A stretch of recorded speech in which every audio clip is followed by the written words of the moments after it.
This T-72B3 is almost ready to fight. There's only one little thing left. The turret has to be fixed to the chassis. Its weight is 15 tons, so we need a crane and the help of a specialist. How many people do you need to install it?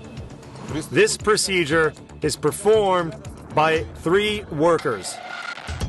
The turret is aligned by the center line. Turret and base rings are getting connected. There are bearings along the sides of the base ring. The workers have to use leveling devices to put everything in its right place. If they make a mistake, shift the parts a millimeter aside, the bearings would break and the turret would be locked. So you have to be precise while doing this. If the turret is blocked, the crew won't be able to fire the gun. They even won't have the possibility to load it if it doesn't move. They won't be able to do their job properly. You can't shoot when the turret is locked. What makes it turn? Do you install bearings before you put the turret on the chassis? Or maybe they're already there in the rings. They are already inside it. We placed them there at the earlier production stages. Now you see the ring, and it already has small steel balls inside. They are put into lubricant. Springs are then used to help them spread along the ring. And sorry to interrupt, I think it's done. At least one guide is there. Yes, the first one is there. Now they are working with the second guide. And then both guiding screws are taken out. It's time to bolt the turret to the base ring.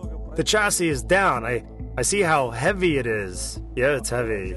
I mean, this turret is a heavy thing. After all, 15 tons is a big number. And now it's done. So the turret is in its place. Now it has to be attached to the chassis. Am I right? Yes, the turret is bolted on with 46 big screws. The screws go circle-wise, right? Yes, they do.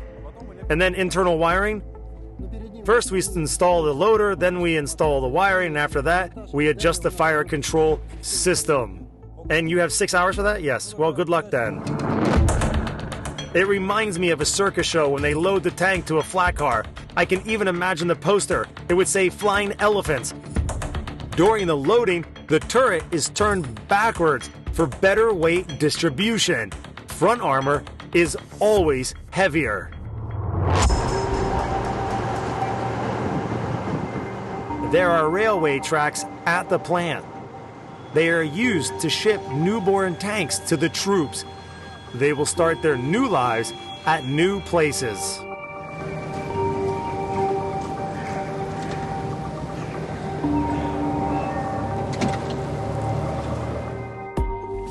Now tanks are on flat cars. How do you attach them? We use parking brakes in order to stop them from moving back and forth, and lock the tanks with clips at the tracks. The Ministry of Defense is the prime customer of the factory. Who will use the machines and where? Every tank has its destination point. The main automotive armor directorate compiles the list of the troops which need them the most. When are they going to receive the new tanks? Today, I hope. Okay then, thank you. Another lot of new tanks full of power and modern electronic equipment is ready to leave the factory and join the army. We wish them to have a safe trip.